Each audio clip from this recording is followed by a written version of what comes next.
Welcome back everyone. Today I'll be making a reclaimed TV console for my in-laws. First step is to cut up a bunch of 3/4 inch plywood to make the box of the cabinet.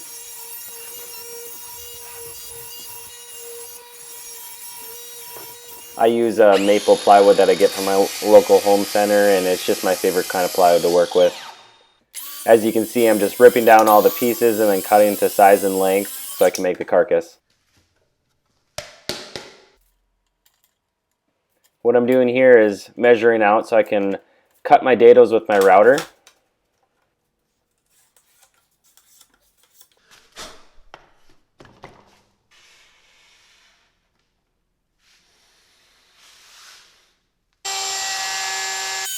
I use dados for everything because it helps the cabinet just slide together and really helps it keep it square.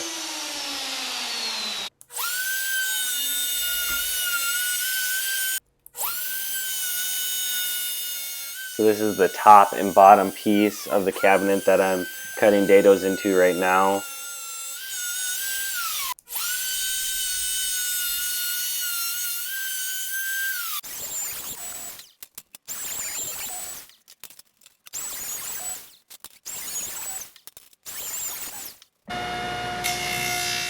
Right now I'm cutting a dado into the top and eventually the bottom to accept the back of the cabinet.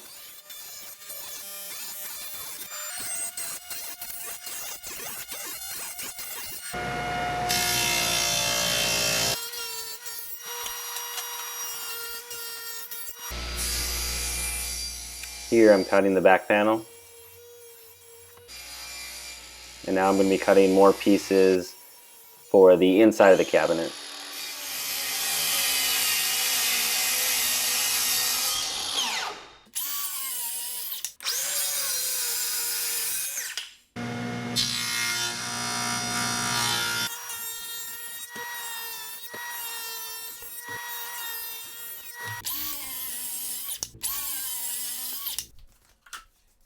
Now I'm just going to assemble it all together and I'll screw it together. I don't really use any glue because with the 3-inch screws that I use and the amount of screws that I'm using, it all sucks up together really nicely and I don't really need glue.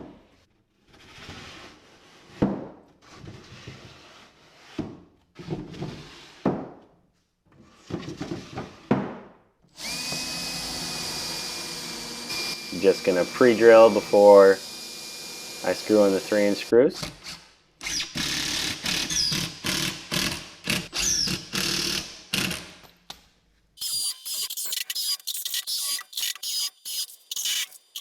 Lots and lots of screws.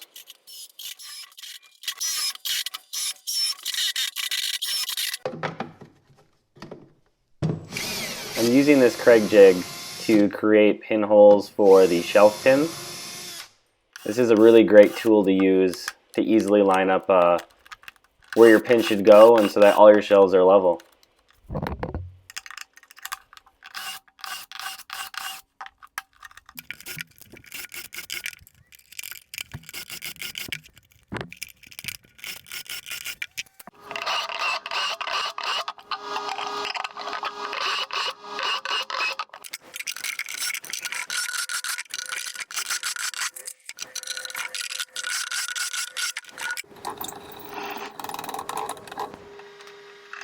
Since this TV console will be floating, I'm going to cut a French cleat. So half of this cleat will go on the wall and the other half will go on the back of the cabinet. Luckily this cabinet's long enough so that we can hit about 4 studs when we hang it on the wall and really ensure that it's not going to come down.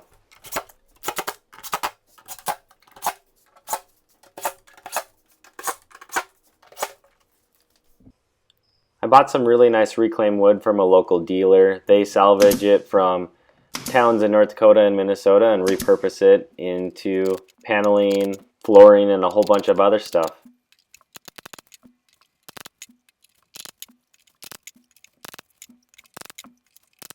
I use a little wood glue and a pin nailer to nail it to the side. I really like my pin nailer because you can almost never see the hole, especially on some reclaimed wood.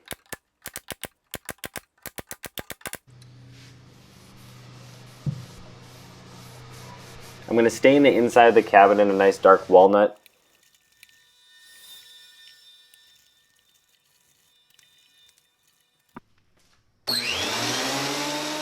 This was the toughest part of the project. I had to clean up a whole bunch of reclaimed 2x8 flooring joists, and I used this for the top, the face frame, the front of the drawers. This took a lot of time.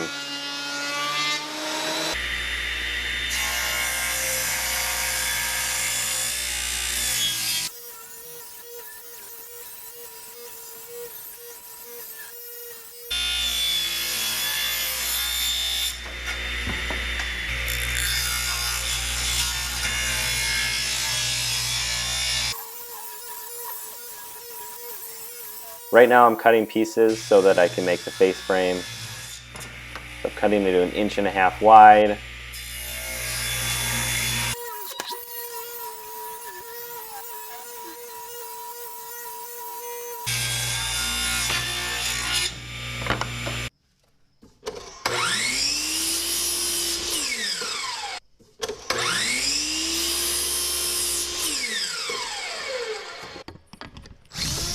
About the only thing I like using pocket holes for is for face frames. It does actually work pretty well.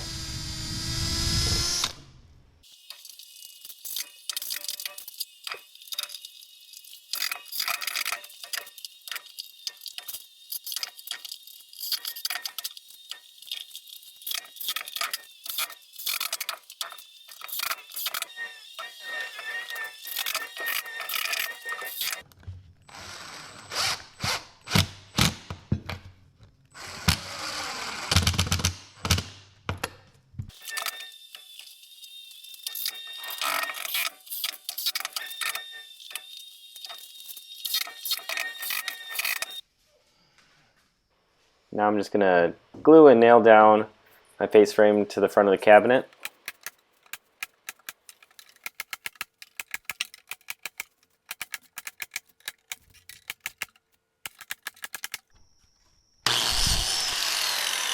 To glue the top together, I ripped everything down and then I use a biscuit joiner just for alignment.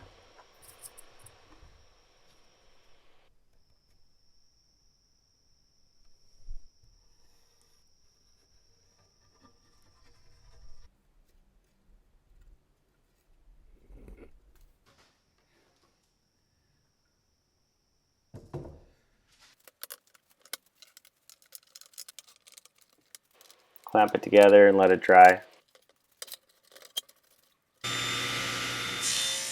And then cut it down to size to fit on top of the cabinet.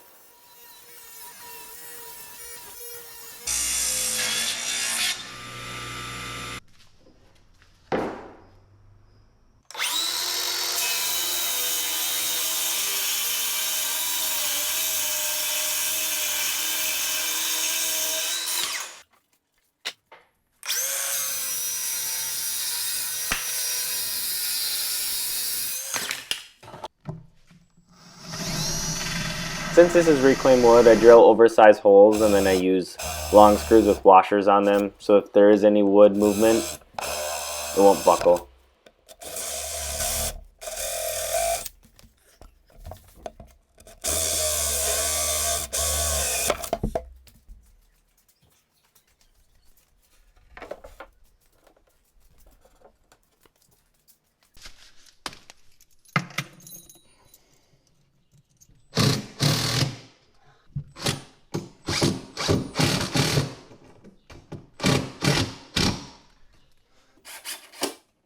Sometimes the most effective clamp is just a person.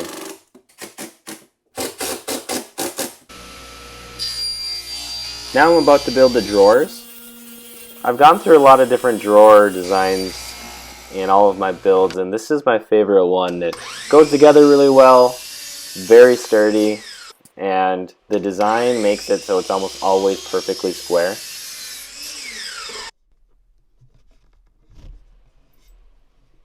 I use my router table to make all these cuts, but you could also use your table saw, which I used to do. I just have access to a router table now.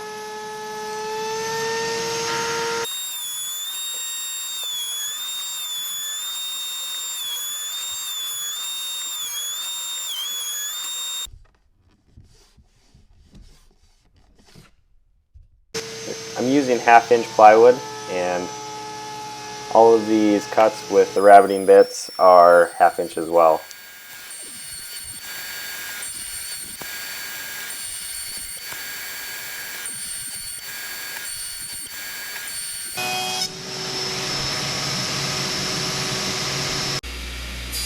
This is going to be the bottom of the drawer.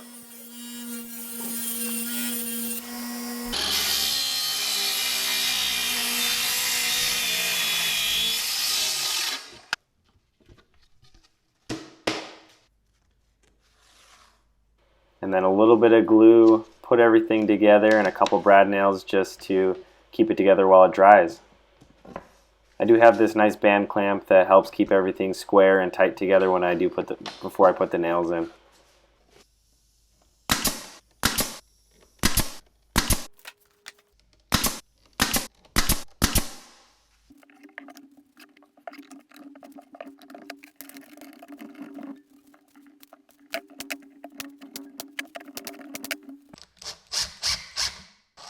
Putting the slides on the drawers, and then in a second I'll put the slides on the inside of the cabinet. Pretty easy, just follow instructions.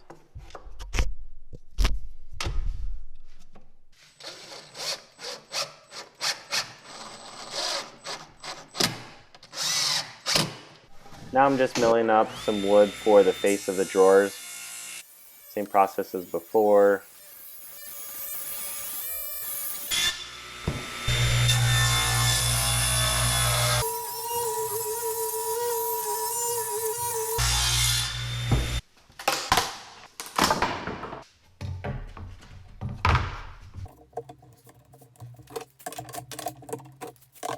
Glue it together and then cut it to final dimension. Here I'm using some business cards to evenly space out the face of the drawer. And then I'll use my pin nailer to nail the drawer face to the drawer box, and then I'll open up the drawer and secure it with some screws.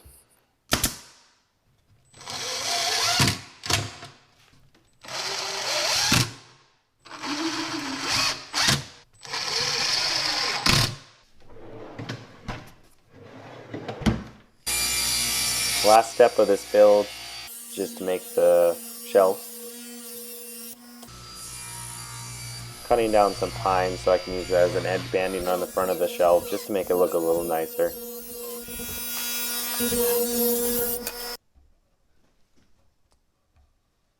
I prefer to cut my own veneers, make them thicker than what you can just buy at the store than the glue-on stuff.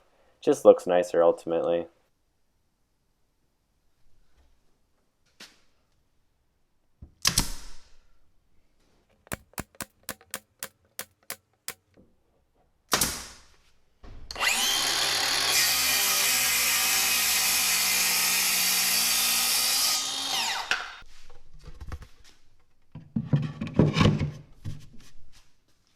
I hope you enjoyed watching this video. It turned out really great and my in-laws are happy as well. Please consider subscribing for future videos.